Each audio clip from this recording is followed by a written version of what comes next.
Welcome to FPL Differential XI, a series where we pick a team of 11 lowly owned players who we predict to score the most points for the upcoming game week, to assist you in gaining substantial rank over other fantasy managers. There's just 3 rules. The squad must be worth no more than 82.5 million, each player must be owned by a maximum of 10% of total players in the game, and we're only allowed to pick a maximum of 3 players from a single team.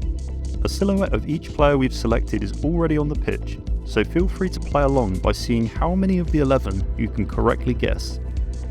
To begin with, in goal I've gone for Kepa Arrizabalaga for his home match against Southampton. On the whole, Chelsea performed well last week and were perhaps unlucky to only pick up a point against West Ham.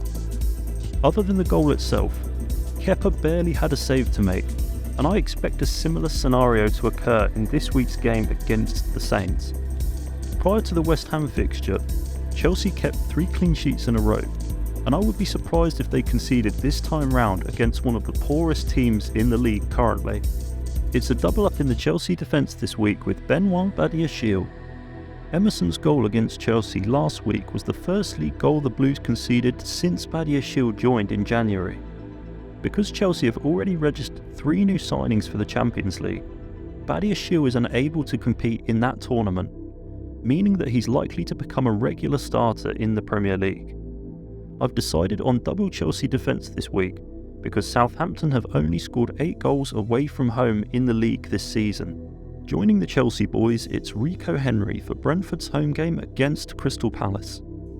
I would say that on paper, Brentford look one of the most likely teams to keep a clean sheet this weekend. They're unbeaten since the Premier League restart in December, managing to pick up a total of 4 clean sheets in that time. Their opponents, Crystal Palace, have never really got going so far this season, and instead of being a team that attacks, they seem to set up as a team that's difficult to beat. Without Zaha, I just can't see where the goals come from for Palace in this match. Next up is Craig Dawson for Wolves' encounter with Bournemouth. On his first game for Wolves, Dawson scored a goal and kept a clean sheet in what was an impressive team performance against Liverpool. However, what was perhaps more impressive was that Dawson managed to pick up a bonus point after conceding against Southampton, and Wolves even went on to win the match with 10 players. There's a few players you could go for from the Wolves backline, but Dawson has shown season after season that he's a real threat from set pieces. First up in midfield is the second Wolves player to make the differential 11, and it's Ruben Neves. Although Wolves have struggled for the majority of the season, there are signs just of late that they're turning their bad form around. Neves has already scored 5 goals this campaign, and always has routes to FPL points, through corners, free kicks and penalties. I expect Bournemouth to sit deep and allow Wolves a lot of possession around the edge of the box. Neves has proven more than once before that he's capable of scoring from those positions. Another team that seems to have turned things around since the Premier League resumed is Leicester, which is why I've selected Maddison again this week. Although Leicester have a tough match away to Man United this game week, they're a team that's never shy of goals, scoring 36 so far this season, which is the highest of all teams outside of the top 8 in the league. Maddison, who's just returned from injury, has already scored twice and assisted once in his last 2 matches, and whenever Leicester score, he tends to be involved.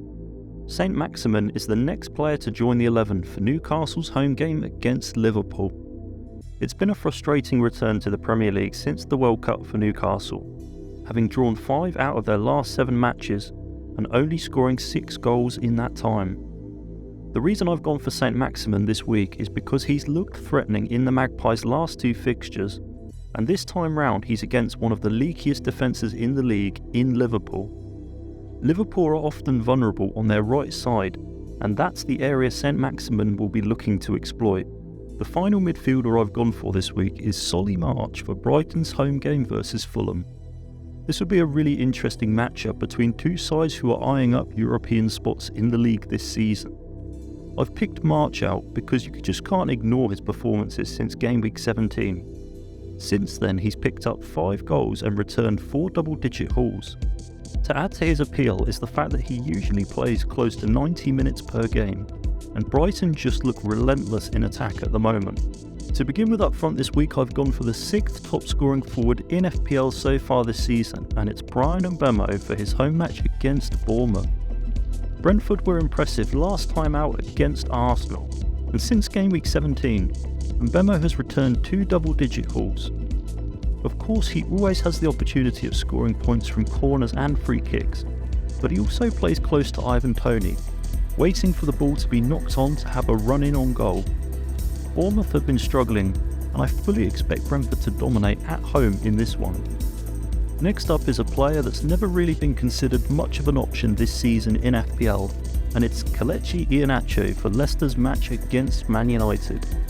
Iheanacho has been very impressive in his last couple of games, scoring 2 goals and getting 3 assists, equating to a total of 27 FPL points. I've already mentioned how prolific Leicester are at scoring goals in the Premier League, and although this will be a tough match, I fully expect them to have chances, and at the moment, Iheanacho seems to be clinical in converting those chances into goals. Finally, to make the differential 11, it's João Felix for Chelsea's home match against Southampton. Felix looked impressive last week against West Ham, scoring his first goal, and was perhaps unlucky not to return more FPL points.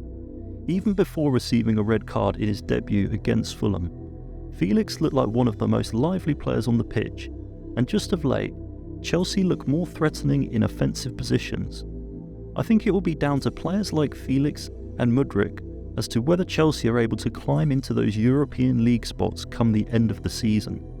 Just a quick reminder to let you know that this could be your channel appearing on the series. If you want to be in with a chance of winning a shout out on the channel, correctly predict the points total of this week's differential 11. Info will be down below in the pinned comment. Thanks for joining us on this week's video. Make sure to subscribe and ring the bell to avoid missing the next one, and I wish you all massive green arrows for the upcoming game week.